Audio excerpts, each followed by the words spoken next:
అందరి లక్ష్యం ఆయనే. ఆయన టార్గెట్గా రాబోయే రాజకీయమంతా నడుస్తుంది. ఒక్కరు కాదు, ఇద్దరు కాదు, శత్రువుల సంఖ్య అపారం. ఆయనే మాజీ మంత్రి పెద్దిరెడ్డి రామచంద్రారెడ్డి.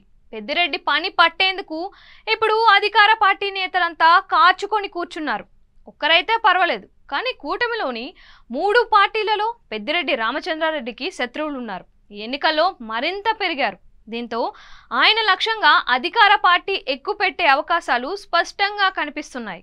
వ్యక్తిగతంగా సుదీర్ఘ రాజకీయాల నుంచి కొందరితో శత్రువులు ఉంటే మరికొందరు పార్టీ కోసం తనకు వ్యతిరేకంగా మార్చుకున్నారు పెద్దిరెడ్డి రామచంద్రారెడ్డి.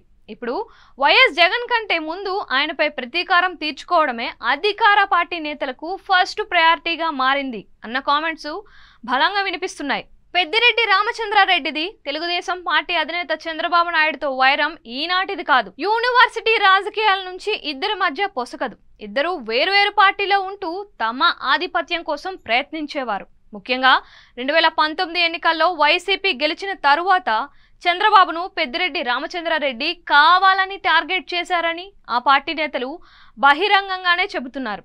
కుప్పం నియోజకవర్గంలో చంద్రబాబును ఓడించడానికి చేసిన ప్రయత్నం అయితే కావచ్చు, అంగళ్ళలో జరిగిన దాడుల విషయంలోనూ, తిరుపతి విమానాశ్రయంలో చంద్రబాబుకు జరిగిన అవమానం వేరసి పెద్దిరెడ్డిని లక్ష్యంగా చేసుకొని టీడీపీ నేతలు నడిచేందుకు ఎక్కువగా అవకాశాలు ఉన్నాయి.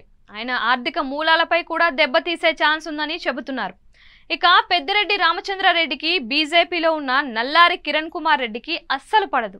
ఇద్దరు కాంగ్రెస్ పార్టీలో ఉన్నప్పటికీ ఒకరిపై మరొకరు పైచేయి సాధించేందుకు ప్రయత్నించేవారు. వీరి శత్రుత్వం కూడా ఈనాటిది కాదు. అయితే ఇప్పుడు రాష్ట్రంలో కూటమి, కేంద్రంలో బీజేపీ అధికారంలోకి రావడంతో నల్లారిదే పైచేయి అయింది.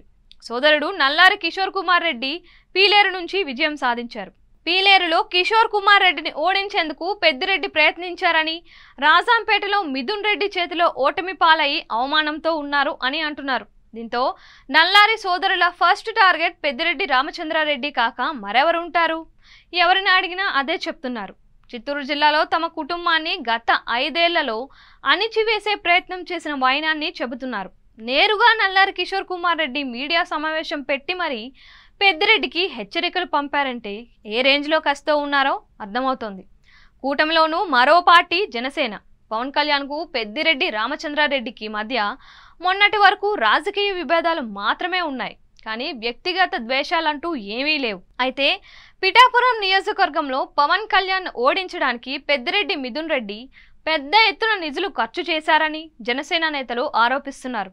రాజాంపేటలో ప్రచారం చేసే సమయంలోనూ పవన్ కళ్యాణ్ పెద్దిరెడ్డి రామచంద్రారెడ్డి కుటుంబం నిర్వహిస్తున్న వ్యాపారాలపై ధ్వజం ఎత్తారు. అక్రమ మద్యం, ఇసుక అంటూ వారిపై విమర్శలు చేశారు. దీంతో పెద్దిరెడ్డి రామచంద్రారెడ్డికి 3 పార్టీల నుంచి శత్రువులు తయారైనట్లే అని అనుకోవాలి. ఈ 5 ఏళ్లలో వీరిని ఎదుర్కొనడం పెద్దిరెడ్డికి కత్తి మీద సామే అవుతుంది. ఈ సమస్య నుంచి అధిగమించాలంటే పెద్దిరెడ్డి రామచంద్రారెడ్డి ముందు ఎలాంటి ఆప్షన్లు లేవు అంటున్నారు. మరి పెద్ద ఆయన ఈ ప్రమాదం నుంచి బయటపడే మార్గం గురించి నిరంతరం ఆలోచిస్తూనే ఉండాల్సిందే అని అంటున్నారు ఆయన సన్నిహితులు.